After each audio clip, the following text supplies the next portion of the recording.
This is the third episode in Father Mark Oakley's series A Snowfall of Words, looking at poets and poetry through this season of Lent. Unfortunately, we had a technical problem and missed recording the first few minutes of Father Mark's talk. So we join him now as he discusses the life and poetry of this week's poet, Emily Dickinson. She is sometimes rather wickedly funny in some of her poems. The power and the punch is often connected to irony and fun sometimes. She is, I think, bravely original. She is also eccentric. There's no doubting that. These are eccentric poems.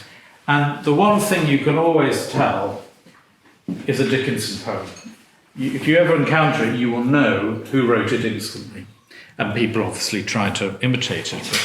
But the poem is unique. It is very eccentric, autonomous, rebellious.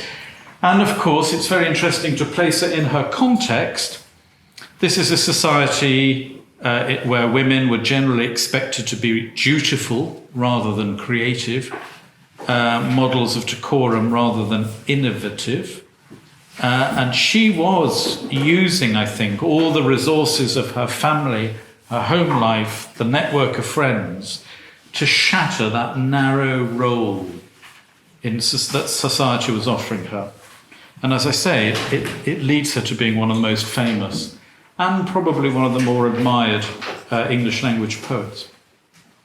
So anyway, Emily Elizabeth Dickinson was born on the 10th of December in 1830 in Amherst, Massachusetts. It's a town with very strong Calvinist roots. Her mother, Emily, came from a prosperous and well-respected family. Her father, Edward, was a lawyer and the treasurer of Amherst College. He very much believed in education, and great care was given to all the education of his children, the intellectual development of his children, Austin, Emily, Lavinia. And in 1840, Emily was sent to Amherst Academy, a school that was very much noted at its time for a sort of enlightened curriculum. She spent a year at Mount Holyoke Female Seminary, where she suffered, that's her word, suffered a serious religious crisis, which we'll come back to.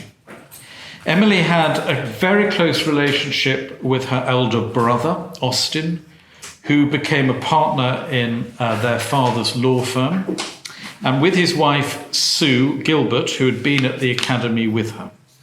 Now, the marriage of Austin and Sue was not a happy one, and problems between them culminated with Austin having an affair with somebody called Mabel Todd, who was a family friend. And Dickinson was so devoted to her brother's wife, Sue, that several critics have concluded that Sue was the real love of Emily's life.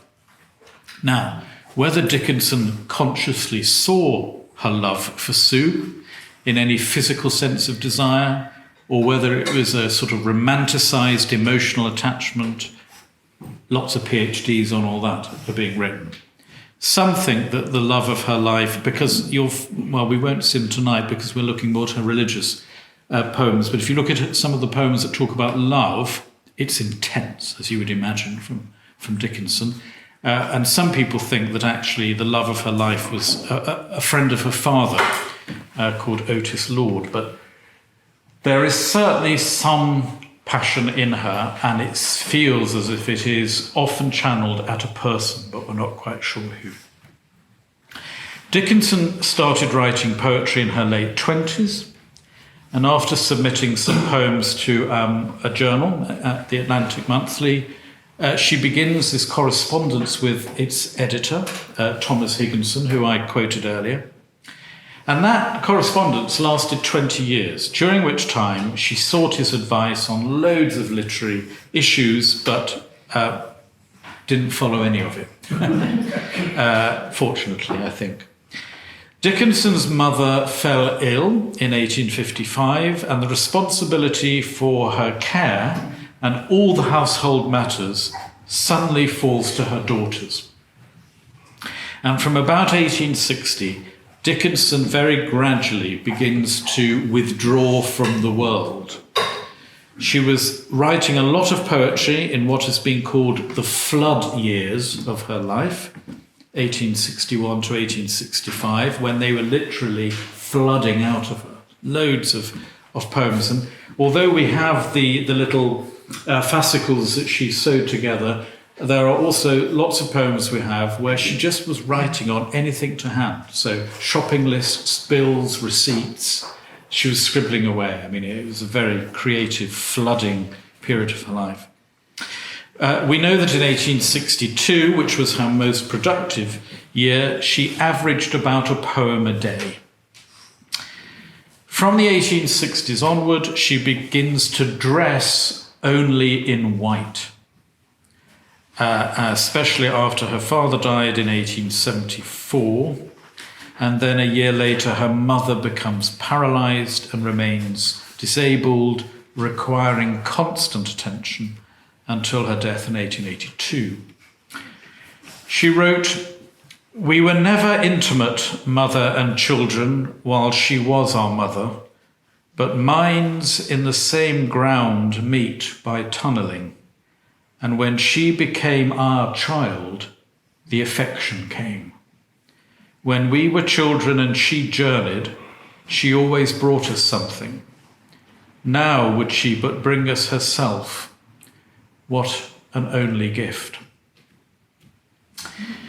Whether the choice of dress, this white dressing that she did, was practical, I mean, white's easier to launder and mend, the clothing was different and therefore noticed. And people thought she was beginning to get a bit weird, a bit eccentric, and people mythologized a lot of gossip around her, small town gossip about Emily. What was she like to meet? Well, she described herself like this: "Small like the wren, and my hair is bold like the chestnut burr, and my eyes like the sherry in the glass that the guest leaves." Here is Higginson's account of their first meeting, because they had this literary conversation, letters, but it took them a little while to meet. And when they actually did meet, this is how he described it. "A step like a pattering child's in entry, and in glided a little plain woman with 2 smooth bands of reddish hair, in a very plain and exquisitely white peak, and a blue worsted shawl. She came to me with 2 daylilies, which she put in a sort of childlike way into my hand, and said, 'These are my introduction,' in a slightly frightened voice, breathless and childlike, and then added under her breath, 'Forgive me if I am frightened. I never see strangers and hardly know what I say.' But she talked soon, and thenceforward continuously." That initial hesitancy and childlike shyness, the pure white dress, the presentation of the lilies, all hallmarks of Dickinson. It's funny, though, to notice that once the breathless child became comfortable with the presence of the one she'd admired through all her letters, her talkativeness really exhausted him. "I never was with anyone who drained my nerve power so much," he wrote. "Without touching her, she drew from me. I'm glad not to live near her." I've had parishioners like that. I don't know if you... It obviously had an impact, because he wrote again about meeting her later, and he said, "She was too enigmatical a being for me to solve in an hour's interview. And an instinct told me that the slightest attempt at direct cross-examination would make her withdraw into her shell. I could only sit and watch." Well, you're getting the picture, I think. The reason I'm quoting all this is you just build up the sense of the person. She becomes increasingly reclusive, and sometime around 1869, she decided never to leave the grounds of her home. In time, even old friends were not accepted as visitors, although she did keep up this extensive correspondence. And she does cut herself off, really, from the world. Why does she seclude herself in this way? Well, as I was saying, in the 1800s, pregnant women were expected to separate themselves from society, a custom which the Victorians called confinement. And one can argue that Dickinson took up this ritual and transformed it into something negative to positive. She was confining herself in order to give birth to her poetry.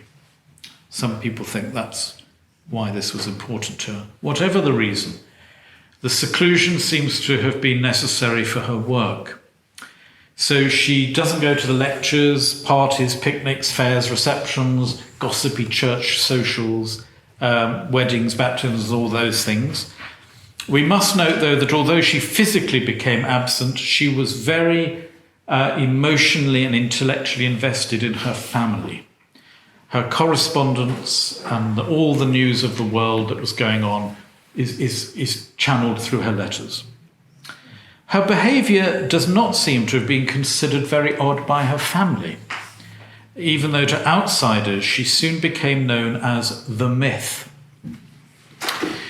As a young woman, she'd certainly taken part in Amherst social life. Her decision may have been a combination of factors to withdraw from all that.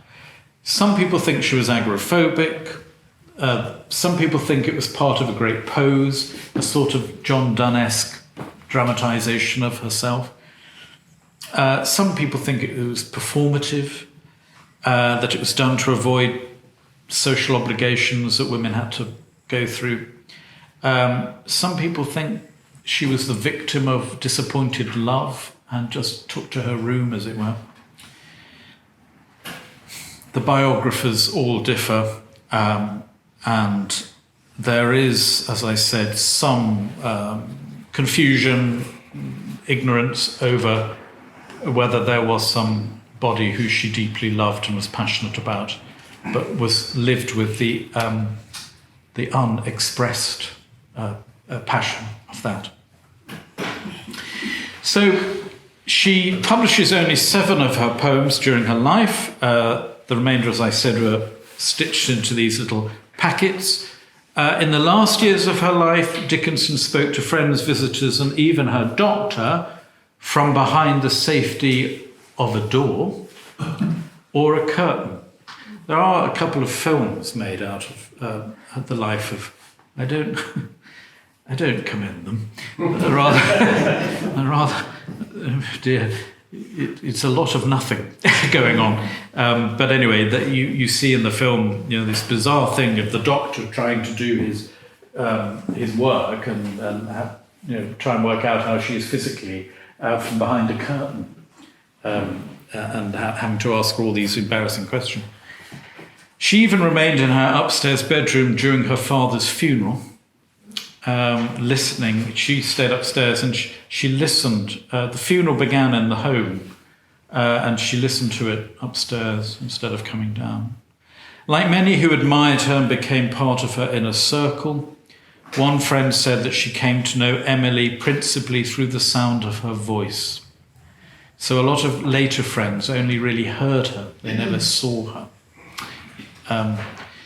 There was stress in the family, deaths of her parents, many of her friends. Just to give you a sense of this, the death of her friends, and her friends were, particularly the ones who were writing to her, were very, very pivotal. She had 31 friends who died of tuberculosis, a thing we often forget about. She started to have failing health herself. Her eyesight seems to have got worse. And on the 14th of June in 1884, she collapses in the kitchen, continues to have fainting spells, and then in 1886, she permanently lost consciousness. And her family gathered around her, and she eventually dies on the 15th of May. Her official cause of death was Bright's disease, which I think is an umbrella term for a variety of kidney disorders. Some modern critics think, however, that her symptoms that are spoken of in some of the letters and so on indicate very high blood pressure that might have led to fainting and then a stroke. Susan, the woman who some people think that she was in love with, arranged the funeral. She was placed in a white coffin, wearing a white flannel robe, clothed in death in the colour she'd worn in life. Violets were placed across her throat and heliotropes in her hands. Some people said, you know, when we heard about the lilies being presented to the stranger she'd never met, some people thought that that's why they put flowers in her hands. They were getting her ready to meet God. And she was going to hand these flowers to the stranger she had spoken to but had never seen before. She'd left very specific instructions for the funeral. She chose 6 Irish workers from home, sort of people who were serving in the household, to act as pallbearers, and she asked to be carried through the back door into the garden, through a meadow and into the cemetery. By doing this, she was avoiding the normal funeral processions and again was staying private, so literally out the back door. Only close friends and relatives were able to pay their respects. Higginson, who'd only had a few glimpses of her in his life, noted how beautiful she looked in death. And she was just 55.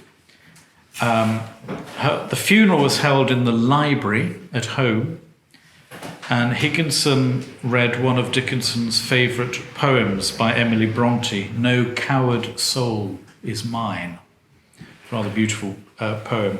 And indeed, I think we can agree, whatever else she was, her soul was not a coward. I wonder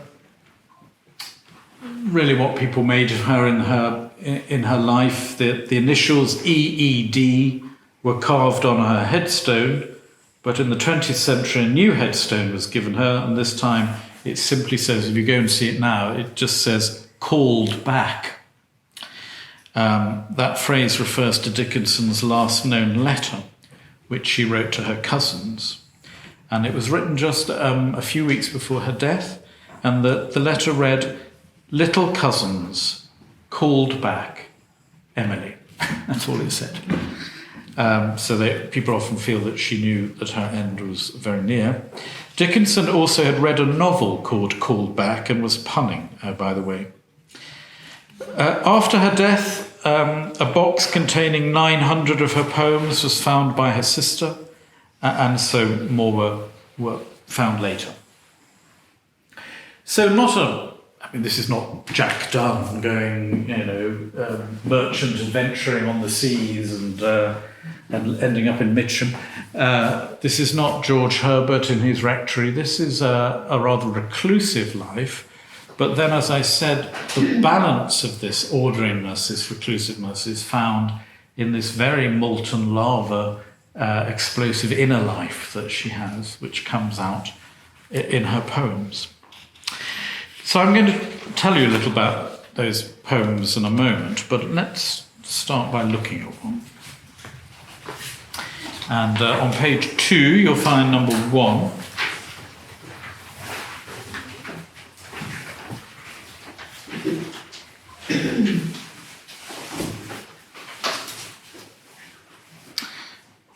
If you want to know what she thought about poetry, by the way, she once wrote, again to Higginson, she said, "If I read a book and it makes my whole body so cold that no fire could ever warm it, I know it's poetry. If I feel physically as if the top of my head were taken off, I know that's poetry. These are the only way I know it. There is no other way." So, get prepared. That's how she thought you could tell a poem. So here is a poem which is a little bit longer than some of her poems. They tend to be quite short. This world is not conclusion. A species stands beyond, invisible as music, but positive as sound. It beckons and it baffles. Philosophy don't know. And through a riddle at the last, sagacity must go. To guess it puzzles scholars. To gain it, men have borne contempt of generations and crucifixion. Shown faith slips and laughs and rallies, blushes if any see, plucks at a twig of evidence and asks a vain the way. Much gesture from the pulpit, strong hallelujahs roll. Narcotics cannot still the tooth that nibbles at the soul. Do you like to turn to your neighbour and just have 2 minutes on what you think is going on in that poem, and if it's had any response in you? Stop you there, and what's some other responses of this to this that you have? Perplexity. Perplexity. Contradictory. Contradictory. Yes. Say a little bit more about that. Well, in the sense that she's talking about another kind of world, a species, presumably humans, faith, something that defies rationalisation, and that. And then, but at the end, the narcotics cannot still the truth that nibbles at the soul. There's a sense of something unresolved, still a kind of torment. The instability of truth. Yeah. Anything else? You were looking very engaged, the three of you there. You look like a sort of United Nations Congress going on. Sum up the way it's polite. There's a lot of doubt here, Yeah. a lot of searching, Yeah. something beyond which we don't understand. Yes. And she has a tilt at preaching at the end.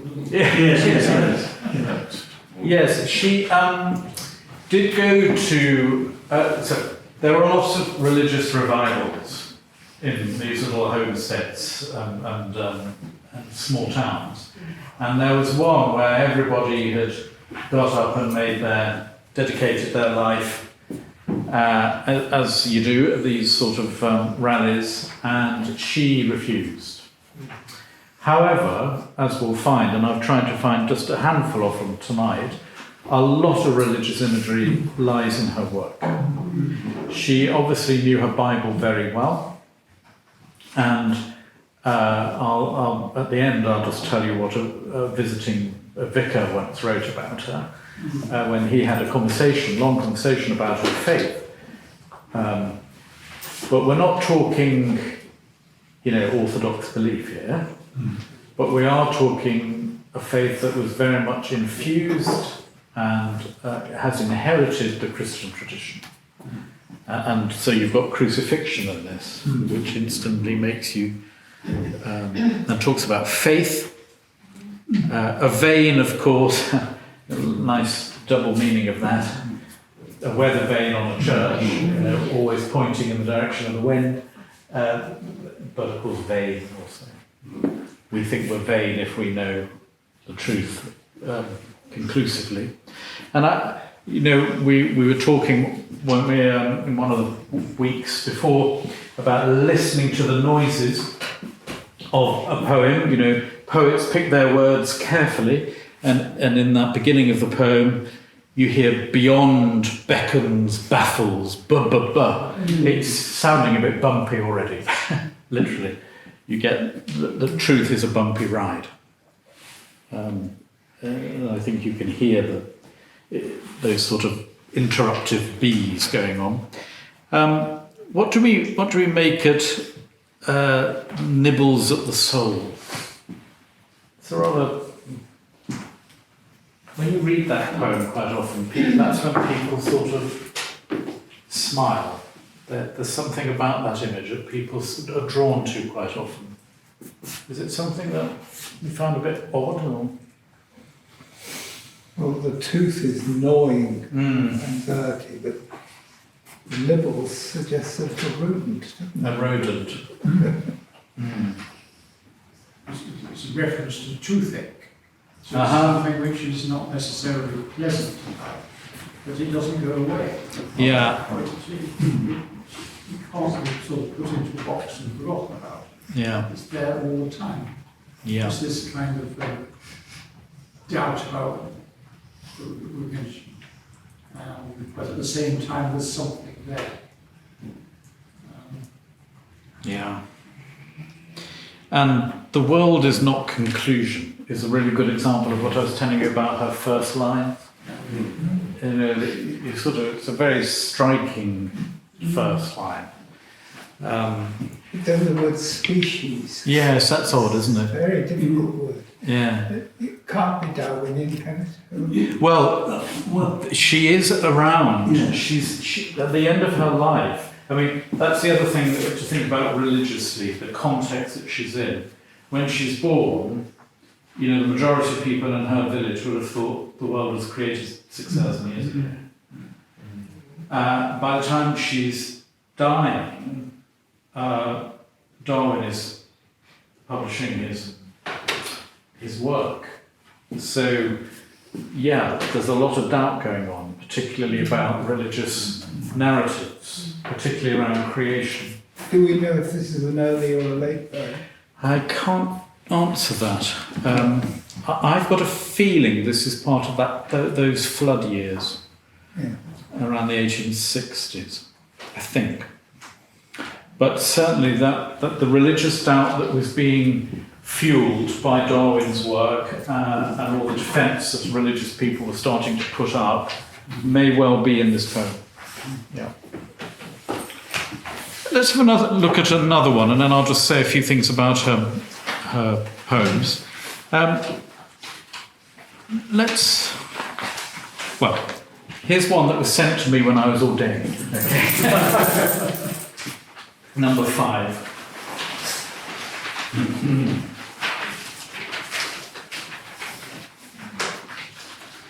And I advise any preacher to read this carefully.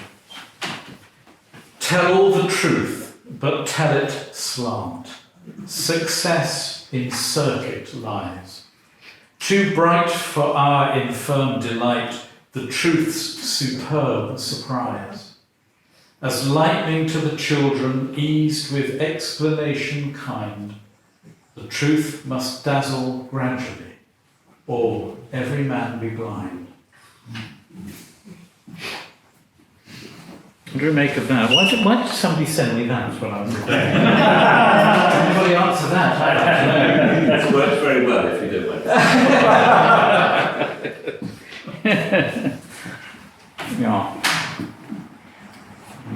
Tell all the truth, but tell it slant. Just obliquely, right? Mm. It's too much otherwise. Yes. And of course, the whole business about how you find a language for your inner life, for your faith, for who you are, means that you stop pretty quickly being a literalist. So I always say, you know, if you can't be a pure literalist and have faith, because faith demands of you an imagination. And I think this slant that she talks about is very much what she sees as her poetic liberation. She's trying to explore this truth, these intense feelings that she has and thoughts, but she's doing it with this sort of edgy slantiness. So even the punctuation and all those dashes and dots and so on are adding to this slant that she's coming at it from. But I love this superb surprise. And do you remember when I said last week, I think, that the good thing about a poem is when something unforeseen becomes indispensable. That's the moment where you get this superb surprise of truth. And I think that she is often trying to give voice to that. But as I say, it's often in a very eccentric way, and I think that's her slant. And you have to do it by metaphor, by a kind of untruth, as Yes. lightning to children. You Yes. would tell them what it really is. Yes. As a way of getting to truth, by going it in circuit rather than through. Yes. The truth must dazzle gradually. And I think for her, probably faith, when she's exploring it, is very much that sense that it is something gradual, that is weaving its way through your life, rather than some great big divine epiphany that changes everything. That there is this sort of process which demands of you patience, rather than just immediate conviction. I think she was very wary of people who did that, and certainly she wouldn't join her friends when they were all doing it. And the one, the poem above it might show you a little bit about where she was heading with her religious thoughts. Some keep the Sabbath going to church. I keep it staying at home, with a bobolink for a chorister and an orchard for a dome. Some keep the Sabbath in surplice. I just wear my wings, and instead of tolling the bell for church, our little sexton sings. God preaches, a noted clergyman, and the sermon is never long. So instead of getting to heaven at last, I'm going all along.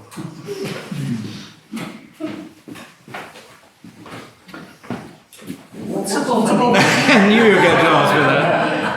I'm going to look that up, because as I read it, I thought, I don't know what, and they're going to ask me what a bobbling is. Let me have a look. By the way, I'm looking in Helen Vendler's book, Dickinson, which is probably the most scholarly investigation. Not all of her poems, there are not 1,800 poems being looked at in here. She picks out what she considers to be the best. But yes, as I read that, I thought they're definitely going to ask me what that is. You can have a guessing game on it. Yes, we could. Any guesses? It's a bird, probably. Is it a bird? With seeds. Right. If she doesn't tell me, I'm going to get very annoyed. Yes, it's a small blackbird. A small blackbird. Well, I don't think Helen Bender knew what it was either, because she's left it out. Oh no, here we are. With conventional Christmas, she remembers the treble of the chorister, her bobolink. You know, she doesn't feel she needs to tell us what it is. But anyway, so yes, the worshippers, she says, are the branches of her orchard and the surplus of her wings. I mean, I think probably this is somebody who was staying at home, literally, all the time, and her religious faith and expression was at home. She was not going to church. She was not going anywhere. And so her faith becomes internalized as well as everything else. And there she is, you know, probably sitting in the garden, feeling, as many people will tell you, feeling much closer to God there than they do in church. It's not an uncommon thing to hear. I mentioned her, this business about, you know, is she the little sort of Vestal Virgin who's giving birth to poems, or is there something really quite alive in her, molten lava? I love my favourite expression of her is somebody wrote, she's always the spider and never the fly. There's a sense in which she is, you know, you get caught in her web. She's the one working around you. And yet this passion that you can pick up. If you look at number 6, this is one of perhaps her most intriguing poems about her emotional life. Wild nights Wild nights, were I with thee, wild night should be our luxury. Futile the winds to a heart in port, done with the compass, done with the chart. Rowing in Eden, the sea, might I but moor tonight in thee. Wild nights. I don't think she had many wild nights. I mean, we're not talking Brixton at 9 o'clock at night, but I think inside she had a lot of wild nights. Some people think this is a religious poem, that it's addressed to God because of the rowing in Eden, and wants to harbour, as it were, in God. Some people think it's a love poem, and whether it was to Otis or to Susan or whoever it was, it's quite. I mean, do you find this passionate? Yes. Yes. First stanza. Yes. Yes, the first stanza. Wild night should be our luxury. A lot of people forget poems, and there are a few poems like this, and some people forget these very intense emotional poems for the sort of funnier ones, but they're there, and they are quite potent. So let me just tell you a little bit more about her, one or two things about her poems, and then we'll look at a couple of others before we finish. It's very clear that she was, for all this solitary reserve, she was a lover of life. Her poems are very high-spirited in many ways. Some people describe her as being a sort of poet surgeon who slices into the soul a bit. And she is unafraid, and I love the fact that you brought this up, she's unafraid of unprocessed contradictions. So if you as a human being find contradictions, then just say they're contradictions. Don't try and meld them all together and come up with some great synthesis. They're just there. And you get quite a lot of that very plain speaking about, what is contrary and difficult to piece together. She can be very abstract at times, but she can also be very intimate. She's pretty... Well, for instance, in that poem, you get this sort of elation, drive, passion, but sometimes in her poems you get almost what you might say is this sort of an emotional numbness. That it is passion, but it's never going to get out. It's trapped. And the only reason you know about it is because you've just happened upon her poem, which she left after she died. You get comic parts of poems, but you also get very pained parts too. So you get the whole of life. She's a poet for all seasons, really. She can be very savage sometimes in some of her statements. She can be unsettling. She can be epigrammatic. You get these little sort of... It's a bit like a sort of... literally, dash, dash, what do you call that? Morse. Yeah, it's Morse. It's like Morse code for the soul, a lot of her poems. You're trying to sort of decipher it, what's going on. And there is an immense energy in it. And I think that's what people love, is this sort of drive that it has.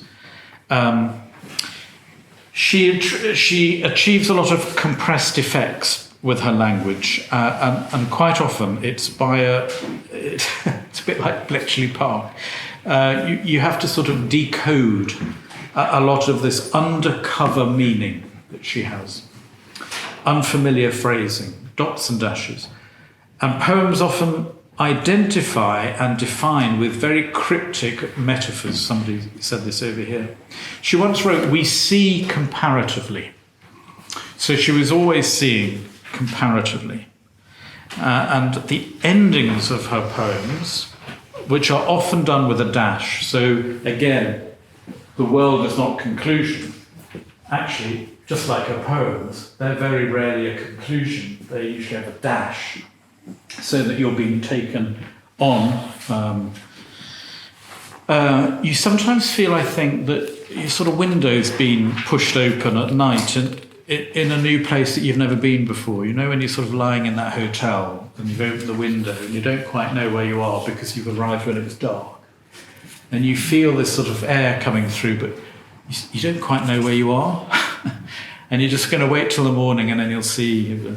I often feel like that with her poems, that you feel the air, but you really feel dislocated. And I think she would quite like that. I think she felt that herself. We do follow her poems, I think. There is something that draws you, even though you're thinking, I'm scratching my head here, I don't quite know what I'm making of this. You still carry on with it. You don't give up, you don't abandon it. There's something that's invitational to it. And I do think that, some people think there's a musicality to it. Aaron Copland, those of you musicians, Aaron Copland did a song cycle out of her poems, 12 I think he picked, 12 of them, because he thought there was a musicality in all this, although some people find it far too jarring to be musical, but there we are. The other thing about her poems as well is this Christian faith that is often lurking in between the lines. Some people say, why do you bring Emily Dickinson into poems about God and faith? I think it's undoubted that a lot of these poems are about faith and about her trying to make sense of the God talk that she was brought up with, and with a God talk that might still be plausible or resonant to her. And I think obviously the two are clashing, but something you feel is being brewed in it.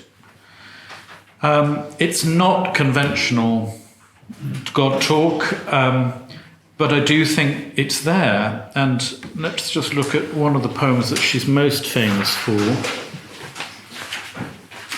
On page 3, number 2.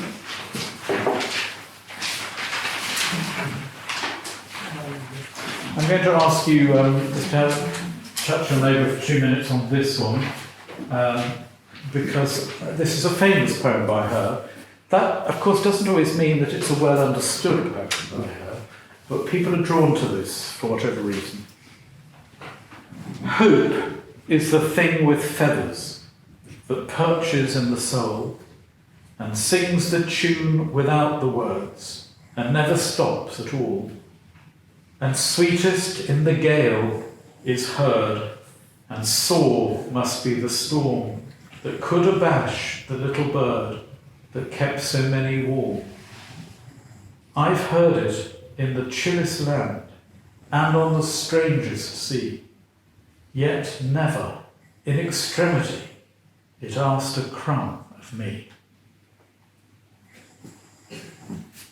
Just see what you make of that with your neighbour. Positive. I love the imagery of this little bird giving hope and asking nothing in return. Yes. Yeah. Charming. Yes. So. Well, I like the sort of childlike naivety of it. Yes. I mean, I thought it was that hope never makes any demand. She it's something that nestles in her soul. Yes. And it's something that isn't demanding on her, and it doesn't have a particular tune. It doesn't have particular words. It sings, but it doesn't, not demanding. Maybe I don't know. St. Augustine, of course, famously said, hope had 2 beautiful daughters. Anger at the way things are, and courage to put them right. Those are the 2 daughters of hope. Here, sorry, St. Augustine. But here we've got this little image of a bird that's asking nothing of you except it's just going to sing. Perhaps it's a bobbling. Yeah, yeah. So were you going to say? I was just going to say that I don't know how this is regarded generally, but to me, I think this is well, it's not quite overtly, but I would say it is overtly religious. Yes. Yes, that's right. It's one of the virtues. Yes. Yeah. One of the. And the other thing I was going to ask is a desiccated lawyer asking is her use of uppercase. Yeah. And these are, this is exactly as she wrote. Yes. Yes. So that's quite interesting. Yes. What do you make? Well, I think now, I was talking about in the one we read earlier, she puts they as in when. Yes. But that's just, that, I mean, that was just an 18th century convention, wasn't it? Or 78. Well, she does it a lot. Yes. I mean, Also in the first one, virtually the only noun that doesn't have a capital letter is soul. Yes. Everything else. perhaps the soul is the humble word. She doesn't commit herself to the question. No. I mean, your quotation from St. Augustine, Yes. she's not doing any of that. No, she's not. No.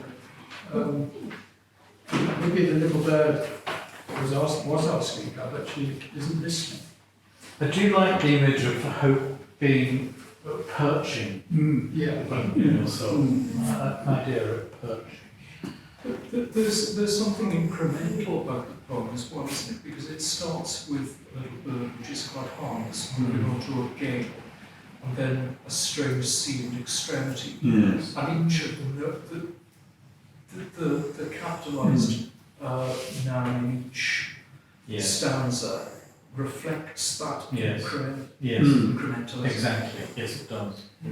Let's just look at one more because time is finished. But let's just look at one more. Let's look at the last one, number 9 on page 6.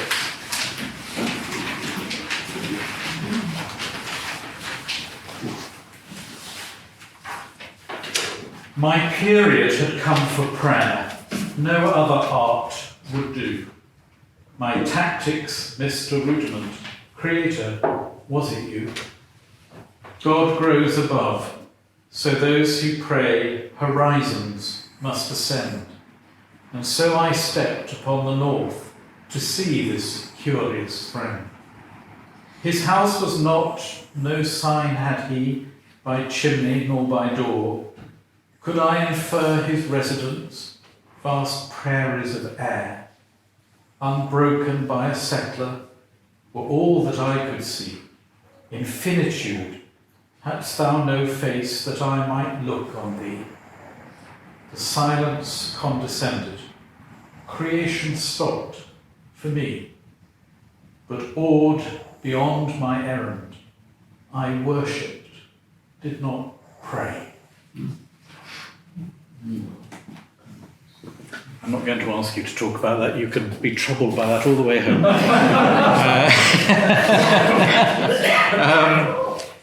I mean, in 1862, Dickinson was at the peak of her creativity, and it was at a time when a lot of her poems had religious themes like that. And a religious letter that she voiced some religious views to Dickinson, she described God as an eclipse that her family worshipped each morning. Dixon's eclipse, I think, is a small example of her ambivalent feelings about religion and faith. An eclipse does have a dominating presence. In the early world, they were worshipped because they inspired fear. Even today, our curiosity brings us out to watch an eclipse and to wonder at the universe because of it. And I think this word eclipse is interesting because I think it's both sarcastic and appreciative. It's a running tone through the poems that brush up against God. And I think her sarcasm no doubt stemmed from a disregard for unquestioning religion. I think, like many would say, religion is at its best when it's not trying to answer your questions, but question your answers. And I think that she felt that. And one of my favourite quotes of hers is this. This is from one of her letters. On subjects of which we know nothing, or should I say beings, we both believe and disbelieve 1,000 times an hour, which keeps believing nimble. I love the idea of keeping belief nimble. And that's why I read her and why I do bring her into forums such as this, because I think there is something about the nimble that we can appreciate here. It's making us, keep on our toes, sit on the edge of the seat and self-scrutinize. I told you I was going to tell you what this cleric said when he went to see her, and put it here.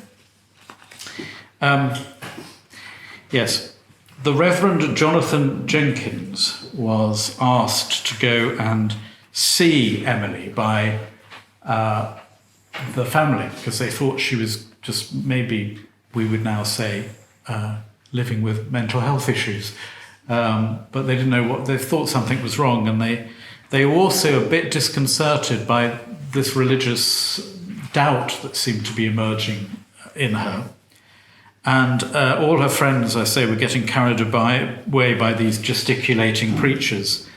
And I think that Emily really knew that birth starts in a much more complicated place than gesticulating hallelujahs from a pulpit.